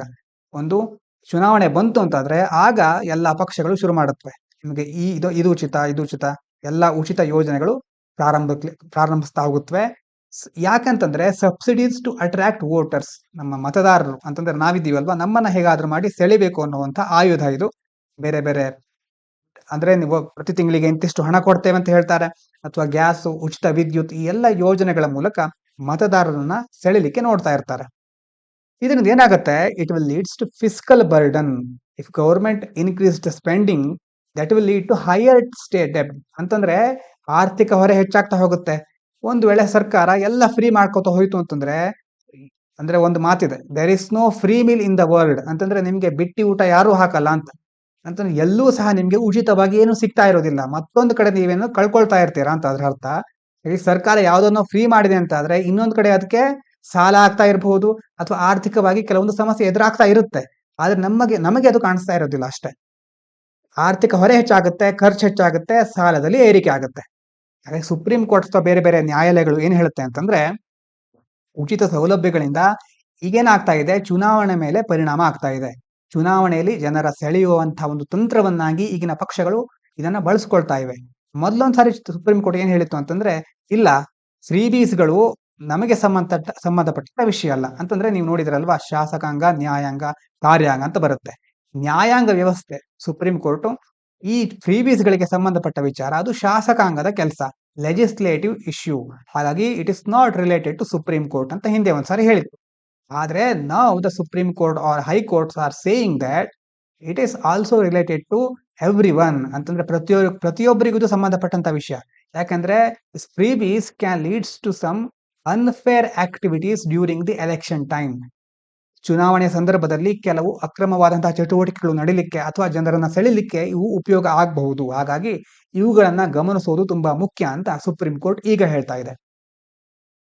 ಇನ್ನೊಂದು ವಿಷಯ ನಿಮ್ಗೆ ಗೊತ್ತೇ ಇದೆ, ಎಕನಾಮಿಕ್ ರಿಸ್ಕ್. ಆರ್ಥಿಕವಾಗಿ ಅಪಾಯ ಎದುರಾಗುತ್ತೆ, ಅನಗತ್ಯವಾಗಿ ಖರ್ಚಾಗುತ್ತೆ.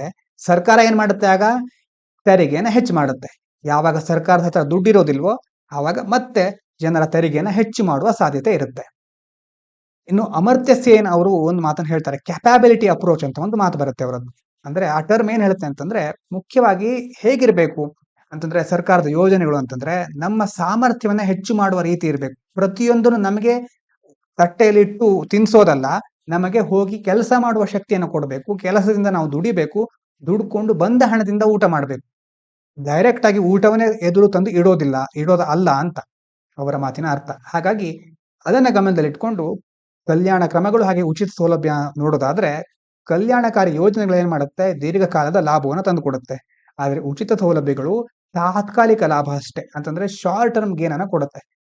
ಹಾಗಾಗಿ ನಮಗೆ ಮುಖ್ಯವಾಗಿ ಬೇಕಾಗಿರೋದು ದೀರ್ಘಕಾಲದ ಲಾಭ ಅಂತ ಮತ್ತೆ ಮತ್ತೆ ನಾವು ಮನದಟ್ಟು ಮಾಡಿಸ್ತಾ ಇರ್ಬೇಕಾಗತ್ತೆ ನಮ್ಮ ಹತ್ತಿರ ಬರುವಂತಹ ರಾಜಕಾರಣಿಗಳಿಗೆ.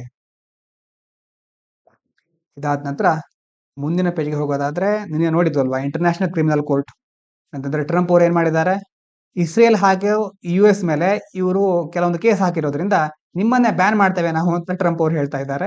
ನೋಡ್ಬೇಕು ಅದು ಏನಾಗುತ್ತೆ ಅಂತ. ಅಂತಂದ್ರೆ ಆತರ ಜಗಳಗಳು ನಡೀತಾನೆ ಇರುತ್ತೆ. ಇನ್ನು port of contention, Chabahar port ನ ಬಗ್ಗೆ ವಿವರಗಳನ್ನು ಕೊಟ್ಟಿದ್ದಾರೆ. ಇದನ್ನ ಸ್ವಲ್ಪ ನೋಡೋಣ. ಚಾಬಹಾರ್ ಪೋರ್ಟ್ ಬಗ್ಗೆ ಒಂದು ಮ್ಯಾಪ್ ಇದೆ. ಮ್ಯಾಪ್ ಅನ್ನ ಕರೆಕ್ಟ್ ಆಗಿ ನೋಡ್ಕೊಳ್ಳಿ ಎಲ್ಲಿದೆ ಅಂತ. ಇದಿರೋದು ಇರಾನ್ ನಲ್ಲಿ. ನೋಡಿ, ಭಾರತ ಇಲ್ಲಿದೆ, ಪಾಕಿಸ್ತಾನ ಇಲ್ಲಿ ಬಂತು, ನೆಕ್ಸ್ಟ್ ಅಫ್ಘಾನಿಸ್ತಾನ ಬಂತು, ಈ ಕಡೆ ಇರಾನ್. ಇರಾನಿನ ಒಂದು ಕೆಳಗಡೆ ಭಾಗದಲ್ಲಿ ಚಾಬಹಾರ್ ಪೋರ್ಟ್ ಇದೆ. ಸರಿಯಾಗಿ ನೋಡ್ಕೊಳ್ಳಿ. ಪಕ್ಕದಲ್ಲೇ ಗ್ವಾದಾರ್ ಪೋರ್ಟ್ ಇದೆ, ಅದಿರೋದು ಪಾಕಿಸ್ತಾನದಲ್ಲಿ. ಡಿಸ್ಟೆನ್ಸ್ ನೋಡ್ಕೊಳ್ಳಿ, 72 kilometer distance between Chabahar and Gwadar ports. ಈ ಪೋರ್ಟಿಗೆ ಮತ್ತೆ ಈ ಪೋರ್ಟಿಗೆ ಇರುವುದು 72 ಕಿಲೋಮೀಟರ್ಸ್ ರೇಂಜ್. ಮುಖ್ಯವಾಗಿ ವಿಷಯ ಏನು ಅಂತಂದ್ರೆ, ಚಾಬಹಾರ್ ಪೋರ್ಟ್ ಮುಖ್ಯವಾಗಿ ಭಾರತ ಇದರಲ್ಲಿ ಇನ್ವೆಸ್ಟ್ ಮಾಡಿದೆ ಎಷ್ಟೋ ಒಂದು ಹಣವನ್ನ. ಹಾಗಾಗಿ ಇದು ಭಾರತಕ್ಕೆ ಅತ್ಯಂತ ಪ್ರಮುಖವಾದ ಬಂದರು. ಆದ್ರೆ US ಏನ್ ಮಾಡ್ತಾ ಇದೆ ಅಂತಂದ್ರೆ, USR ಸ್ಯಾಂಕ್ಷನ್ ಅನ್ನ ಹಾಕ್ತಾ ಇದೆ ಇರಾನ್ ಮೇಲೆ. ಅಂತಂದ್ರೆ ಕೆಲವೊಂದು ಪ್ರೆಷರ್ ಹಾಕ್ತಾ ಇದೆ. ಇದರಿಂದ ಏನಾಗುತ್ತೆ, ಆ ನಿರ್ಬಂಧಗಳಿಂದ ಭಾರತದ ಮೇಲೂ ಎಫೆಕ್ಟ್ ಆಗುತ್ತೆ. ಟ್ರಂಪ್ ಅವರು ಹೊಸ ಹೊಸ ಯೋಜನೆಗಳನ್ನ, ಕೆಲವೊಂದು ಒತ್ತಡವನ್ನ ಎಲ್ಲಾ ದೇಶಗಳ ಮೇಲೂ ತರ್ತಾ ಇದ್ದಾರೆ, ಹೊಸ ನಿರ್ಬಂಧಗಳನ್ನು ಹೇರ್ತಾ ಇದ್ದಾರೆ. ಅದು ಚಾಬಹಾರ್ ಬಂದರಿನ ಮೇಲೆ ಎಫೆಕ್ಟ್ ಆಗುತ್ತೆ. ಭಾರತ ಯಾಕೆ ಚಾಬಹಾರನ ನಿರ್ಮಾಣ ಮಾಡಿದೆ ಅಂತಂದ್ರೆ, ಮುಖ್ಯವಾಗಿ ಭಾರತಕ್ಕೆ ಯಾಕೆ ಆ ಚಾಬಹಾರ್ ಬಂದರು ಬೇಕು ಅಂತಂದ್ರೆ, ಅಫ್ಘಾನಿಸ್ತಾನಕ್ಕೆ ಹೋಗ್ಲಿಕ್ಕೆ ನಮಗೆ ಇಲ್ಲಿಂದ ದಾರಿ ಇರುತ್ತೆ. ಯಾಕಂತಂದ್ರೆ ಈ ಕಡೆಯಿಂದ ಹೋದ್ರೆ ಪಾಕಿಸ್ತಾನದಿಂದ ಎಷ್ಟೋ ಸಮಸ್ಯೆಗಳು ಉಂಟಾಗುತ್ತೆ. ಇಲ್ಲಿ ನಮ್ಗೆ ಬೌಂಡ್ರಿ ಶೇರ್ ಆಗಿರಿದೆ. ಆದ್ರೆ ಈ ಒಂದು ರೀಜನ್ ಇರೋದು ಪಾಕ್ ಆಕ್ಯುಪೈಡ್ ಕಾಶ್ಮೀರ್ ಅಲ್ಲಿ. ಇದು ಪಾಕ್ ಆಕ್ರಮಿತ ಕಾಶ್ಮೀರ ಇಲ್ಲಿ ಬರೋದು. ಹಾಗಾಗಿ ಇಲ್ಲಿಂದ ಡೈರೆಕ್ಟ್ ಆಗಿ ಅಫ್ಘಾನಿಸ್ತಾನಕ್ಕೆ ಹೋಗ್ಲಿಕ್ಕೆ ಆಗೋದಿಲ್ಲ. ನಾವೇನ್ ಮಾಡಿದ್ದೇವೆ, ಈಗ ಚಾಬಹಾರ್ ಪೋರ್ಟ್ ಅನ್ನು ನಿರ್ಮಾಣ ಮಾಡಿ ಮುಂಬೈಯಿಂದ ಇಲ್ಲಿಗೆ ಸರಕುಗಳನ್ನ ಕಳಿಸಿ, ಇಲ್ಲಿಂದ ನಂತರ ಅಫ್ಘಾನಿಸ್ತಾನಕ್ಕೆ ಸರಕುಗಳನ್ನ ಟ್ರಾನ್ಸ್ಫರ್ ಮಾಡೋದು. ಆ ಒಂದು ಉದ್ದೇಶಕ್ಕೋಸ್ಕರ ಮುಖ್ಯವಾಗಿ ನಾವಿಲ್ಲಿ ಚಾಬಹಾರ್ ಪೋರ್ಟ್ ಅನ್ನು ನಿರ್ಮಾಣ ಮಾಡಿದ್ವಿ, ಪಾಕಿಸ್ತಾನದಿಂದ ಅದರ ಎಲ್ಲ ನಿಯಂತ್ರಣಗಳಿಂದ ತಪ್ಪಿಸ್ಕೊಳ್ಳೋಕೆ. ಈಗ ಭಾರತಕ್ಕೆ ಆ ವ್ಯಾಪಾರ ಮಾರ್ಗ ಬಹಳ ಇಂಪಾರ್ಟೆಂಟ್. ಪಾಕಿಸ್ತಾನದ ಬದಲು ಆ ಹೊಸ ಸಂಪರ್ಕವನ್ನು ಭಾರತ ನಿರ್ಮಾಣ ಮಾಡಿತ್ತು. ಆದ್ರೆ ಟ್ರಂಪ್ ಅವರು ಇರಾನ್ ಮೇಲೆ ಕೆಲವೊಂದು ಸ್ಯಾಂಕ್ಷನ್ಗಳನ್ನು ಹಾಕ್ತಾ ಇರೋದ್ರಿಂದ ಚಾಬಹಾರ್ನ ಮೇಲೆ ಈ ಒಂದು ಎಷ್ಟು ಸಮಸ್ಯೆಗಳು ಎದುರಾಗುವ ಸಾಧ್ಯತೆ ಇದೆ. ಇನ್ನೊಂದು ವಿಷಯ, ಭಾರತ ಯಾಕೆ ಅದನ್ನ ಮಾಡ್ತಾ ಇದೆ ಅನ್ನೋದು ಮುಖ್ಯವಾಗಿ ಚೀನಾಕ್ಕೆ ಸಂಬಂಧಪಟ್ಟ ಹಾಗೆ belt and road initiative, BRI ಅಂತ ಕರಿತೇವೆ. ಇನ್ನೊಂದು ಮ್ಯಾಪ್ ಇದೆಯಲ್ವಾ ಈ ಕಡೆ, ಅಂದ್ರೆ ಚೀನಾ ಹೇಗೆ ಇಡೀ ಜಗತ್ತನ್ನ ಅಥವಾ ಇಡೀ ವ್ಯವಸ್ಥೆಯನ್ನ ತನ್ನ ತೆಗೆಗೆ ತೆಗೆದುಕೊಳ್ಳಿಕ್ಕೆ ನೋಡ್ತಾ ಇದೆ ಅಂತ ನಮ್ಗೆ ಗೊತ್ತಾಗುತ್ತೆ. ನೋಡಿ, ನ್ಯೂ ಸಿಲ್ಕ್ ರೋಡ್ ಅಂತ ಮೇಲ್ಗಡೆ ಇದೆಯಲ್ವಾ, ಇದು ನ್ಯೂ ಸಿಲ್ಕ್ ರೋಡ್ ಚೀನಾದ್ದು. ನೆಕ್ಸ್ಟ್ ಮ್ಯಾರಿಟೈಮ್ ಸಿಲ್ಕ್ ರೋಡ್ ಕೆಳಗಡೆ ಇರೋದು, ಎಷ್ಟು ಪ್ಲೇಸ್ ಗಳನ್ನ ಕಲೆಕ್ಟ್ ಮಾಡುತ್ತೆ ನೋಡಿ. ನೆಕ್ಸ್ಟ್ ಚೀನಾ ಪಾಕಿಸ್ತಾನ ಕಾರಿಡಾರ್, ಇಲ್ಲಿ ಚೀನಾ ಇದೆ, ಇಲ್ಲಿಂದ ಪಾಕಿಸ್ತಾನ ಇದೆ. ಈ ಕಾರಿಡಾರ್ ಅಂತಂದ್ರೆ ಪ್ರತಿಯೊಂದು ಕಡೆನೂ ತನ್ನ ಒಂದು ಬ್ರಾಂಚ್ ಅನ್ನ ಚೀನಾ ಆಲ್ರೆಡಿ ಓಪನ್ ಮಾಡ್ತಾ ಇದೆ. ಅಂತಂದ್ರೆ ಎಷ್ಟೋ ಪ್ರದೇಶಗಳಿಂದ ಅದು ಎಲ್ಲಾ ದೇಶಗಳನ್ನು ಕಂಟ್ರೋಲ್ ಮಾಡ್ಲಿಕ್ಕೆ ನೋಡ್ತಾ ಇದೆ. ಹಾಗಾಗಿ ಭಾರತವು ಸಹ ಇಲ್ಲ, ತಾನು ಚಿಕ್ಕ ಚಿಕ್ಕದಾಗಿ ಮುಂದೆ ಹೋಗಿ ಈಗ ಸ್ಟಾರ್ಟ್ ಮಾಡಲೇಬೇಕು ಅಂತ ಚೀನಾದ ಪ್ರೆಸೆನ್ಸ್ ಎಲ್ಲೆಲ್ಲಿರುತ್ತೋ ಅದರ ಪಕ್ಕದಲ್ಲೇ ಕೆಲವು ತನ್ನದೇ ಆದಂತಹ ಬ್ರಾಂಚ್ಗಳನ್ನು ತೆಗಿತಾ ಇದೆ. ಉದಾಹರಣೆಗೆ ಇಲ್ಲಿ ಗ್ವಾದಾರ್ ಪೋರ್ಟ್ ಇತ್ತು ಪಾಕಿಸ್ತಾನದ್ದು, ಅದರ ಮೇಲೆ ಚೀನಾ ಎಷ್ಟೋ ನಿಯಂತ್ರಣಗಳನ್ನ ಹೊಂದಿದೆ. ಈಗ ಪಕ್ಕದಲ್ಲೇ ಚಾಬಹಾರನ್ನ ಭಾರತ ಓಪನ್ ಮಾಡ್ತು. ಅಂದ್ರೆ ಚೀನಾದ ಈ ಬೆಲ್ಟ್ ಅಂಡ್ ರೋಡ್ ಇನಿಷಿಯೇಟಿವ್ಗೆ ಕೌಂಟರ್ ಆಗಿ ಭಾರತ ಚಾಬಹಾರ್ ಪೋರ್ಟ್ ಅನ್ನ ಓಪನ್ ಮಾಡಿತ್ತು, ಅಂದ್ರೆ ಅದರಲ್ಲಿ ಇನ್ವೆಸ್ಟ್ ಮಾಡಿತ್ತು. ಚೀನಾ ಅಂದ್ರೆ ಮುಖ್ಯವಾಗಿ 25 ವರ್ಷದ ಒಪ್ಪಂದ ಮಾಡ್ಕೊಂಡ್ಬಿಟ್ಟಿದೆ. ಅಂತಂದ್ರೆ ಮುಖ್ಯವಾಗಿ ಚಾಬಹಾರ್ನಲ್ಲಿ ಭಾರತ ಆಸಕ್ತಿ ತೋರಿಸ್ತಾ ಇದೆ. ಚೀನಾ ಸಹ ಎಷ್ಟೋ ವರ್ಷಗಳ, ಅಂತಂದ್ರೆ 25ರಿಂದ 30 ವರ್ಷ ಬಹಳ ದೀರ್ಘಕಾಲವಾದ ಒಪ್ಪಂದಗಳನ್ನ ಮಾಡ್ಕೊಳ್ತಾ ಇದೆ. ಅದೇ ರೀತಿ ಭಾರತ ಸಹ 25 ವರ್ಷ ಮತ್ತೆ ಆ ಒಪ್ಪಂದಗಳನ್ನ ಮುಂದುವರಿಸ್ತಾ ಇದ್ದಾರೆ ಹೆಚ್ಚು ದಿನಗಳ ಕಾಲ. ಇನ್ನು ಮುಖ್ಯವಾಗಿ ಯಾಕೆ ಹೇಗೆ ಮಾಡ್ತಿದ್ದಾರೆ ಅಂತಂದ್ರೆ, ಚೀನಾ ಏನ್ ಮಾಡುತ್ತೆ, ಡೆಟ್ ಟ್ರ್ಯಾಪ್ ಡಿಪ್ಲೊಮಾಸಿ ಅಂತ ಒಂದಿದೆ ಚೀನಾದ್ದು, ನೀವು ಕೇಳಿರಬಹುದು. ಅಂತಂದ್ರೆ ಬಹಳ ದೇಶಗಳಿಗೆ ಸಾಲಗಳನ್ನ ಕೊಡೋದು, ಸಾಲ ಕೊಟ್ಟಿಡೋದು. ಕೊಡ್ತಾ ಹೋದಾಗ ಆ ದೇಶಗಳಿಗೆ ಅವಶ್ಯಕತೆ ಇರುತ್ತೆ. ಎಷ್ಟೋ ದೇಶಗಳಿಗೆ, ಶ್ರೀಲಂಕಾದಲ್ಲಿ ನೋಡಿರಬಹುದು, ಆರ್ಥಿಕ ಮುಗ್ಗಟ್ಟು ಎದುರಾಗಿತ್ತು. ಆ ಸಂದರ್ಭದಲ್ಲಿ ಚೀನಾನೇ ಮುಂದೆ ಬಂದು ನಾನು ನಿಮ್ಗೆ ಸಾಲ ಕೊಡ್ತೇನೆ ಅಂತ ಹೇಳುತ್ತೆ. ಯಾಕಂತಂದ್ರೆ ಆ ಒಂದು ದೇಶಗಳನ್ನ ಸಾಲದ ಸುಳಿಯಲ್ಲಿ ಸಿಕ್ಕಿಸಿ ಅವರನ್ನ ಆಮೇಲೆ ತನ್ನ ನಿಯಂತ್ರಣದಲ್ಲಿ ಇಟ್ಕೊಳ್ಳೋದು ಚೀನಾದ ಪ್ಲಾನ್. ಹೀಗೆ ಒಂದು ಬೆಲ್ಟ್ ಅಂಡ್ ರೋಡ್ ಇನಿಷಿಯೇಟಿವ್ ಆಗಿರಬಹುದು, ಮತ್ತೆ ಡೆಟ್ ಟ್ರ್ಯಾಪ್ ಡಿಪ್ಲೊಮಸಿ ಆಗಿರಬಹುದು, ಬೇರೆ ಬೇರೆ ಕ್ರಮಗಳ ಮೂಲಕ ಇಡೀ ಜಗತ್ತನ್ನ ಚೀನಾ ಕಂಟ್ರೋಲ್ ಮಾಡ್ಲಿಕ್ಕೆ ನೋಡ್ತಾ ಇದೆ. ಆದ್ರೆ ಅದಕ್ಕೆ ಕೌಂಟರ್ ಆಗಿ ಭಾರತ ಬೇರೆ ಬೇರೆ ಇನಿಷಿಯೇಟಿವ್ಗಳನ್ನ ಕೈಗೊಳ್ತಾ ಇದೆ. ಅದರಲ್ಲಿ ಒಂದು ಈ ಚಾಬಹಾರ್ ಪೋರ್ಟ್. ಈಗ ಅಮೆರಿಕ ನಿರ್ಬಂಧ ಹಾಕಿರೋದ್ರಿಂದ ನಮಗೆ ಕೆಲವು ಸಮಸ್ಯೆಗಳು ಎದುರಾಗಬಹುದು. ಹಿಂದೆ ಒಂದ್ಸಾರಿ ಅಮೆರಿಕ ನಿರ್ಬಂಧ ಹಾಕಿತ್ತು 2018ರಲ್ಲಿ. ಆದ್ರೆ ಅದನ್ನ ಆಮೇಲೆ ವಿನಾಯಿತಿಗೊಳಿಸಿದ್ರು. ಅಂತಂದ್ರೆ ನಮ್ಮ ಮೇಲಿನ ಸ್ಯಾಂಕ್ಷನ್ ಅನ್ನ ಅಥವಾ ಚಾಬಹಾರ್ ಪೋರ್ಟ್ ಮೇಲಿನ ಸ್ಯಾಂಕ್ಷನ್ ಅನ್ನ ತಪ್ಪಿಸಿದ್ರು. ಈಗ ಮತ್ತೆ ಟ್ರಂಪ್ ಅವರು ಈ ನಿರ್ಬಂಧನ ಹಾಕಿರೋದ್ರಿಂದ ಹೊಸ ಅಪಾಯ ಎದುರಾಗಬಹುದು ಅಂತ ಹೇಳ್ತಿದ್ದಾರೆ. ಭಾರತ ಸುಮಾರು $120 ಮಿಲಿಯನ್ ಒಪ್ಪಂದ ಮಾಡ್ಕೊಂಡಿದೆ. ಅಮೆರಿಕ ನಿರ್ಬಂಧ ಹೂಡಿರೋದ್ರಿಂದ ಮುಂದಿನ ಯೋಜನೆಗಳ ಮೇಲೆ ಏನು ಎಫೆಕ್ಟ್ ಆಗಬಹುದು ಅನ್ನುವಂತ ಒಂದು ಭೀತಿ ಎರಡು ದೇಶಗಳ ನಡುವೆ ಎದುರಾಗಿದೆ. ಚಾಬಹಾರ್, ಇರಾನ್, ಭಾರತ ಎರಡು ದೇಶಗಳ ನಡುವೆ. ಮ್ಯಾಪ್ ನೋಡ್ಕೊಂಡ್ರಿ ಅಂತ ಅಂದ್ಕೊಳ್ತೇನೆ. ಮುಖ್ಯವಾಗಿ ಚಾಬಹಾರ್ ಎಲ್ಲಿ ಬರುತ್ತೆ ಅಂತ ನೋಡ್ಕೊಳ್ಳಿ. ಈ ಕಡೆ ಗ್ವಾದರ್ ಇದೆ, ಅಫ್ಘಾನಿಸ್ತಾನ್, ಇರಾನ್, ಪಾಕಿಸ್ತಾನ್. ಇವತ್ತು ಭಾನುವಾರ ಆಗಿರೋದ್ರಿಂದ ಇಡೀ ವಾರದ ವೊಕ್ಯಾಬುಲರಿನ ರಿವಿಷನ್ ಮಾಡ್ಕೊಳ್ಳಿ, ಬೇರೆ ಬೇರೆ ಕ್ವಶನ್ ಅನ್ನ ಇನ್ನೊಂದ್ಸರಿ ನೋಡ್ಕೊಳ್ಳಿ, ಮುಂದಿನ ವಾರದ ಪ್ರತಿಯೊಂದು ಪ್ಲಾನ್ ಅನ್ನ ಸರಿಯಾಗಿ ಮಾಡ್ಕೊಳ್ಳಿ. ಹಾಗಾಗಿ ಇವತ್ತು ಯಾವುದೇ ವೊಕ್ಯಾಬುಲರಿನ ಹೇಳ್ತಾ ಇಲ್ಲ, ನಾಳೆಯಿಂದ ಮತ್ತೆ ಮುಂದುವರಿಯುತ್ತೆ. ಇಷ್ಟು ಹೊತ್ತಿನ ತನಕ ಕೇಳಿದ ಎಲ್ಲರಿಗೂ ಧನ್ಯವಾದಗಳು. ಇದು ಪಾಂಚಜನ್ಯ IAS.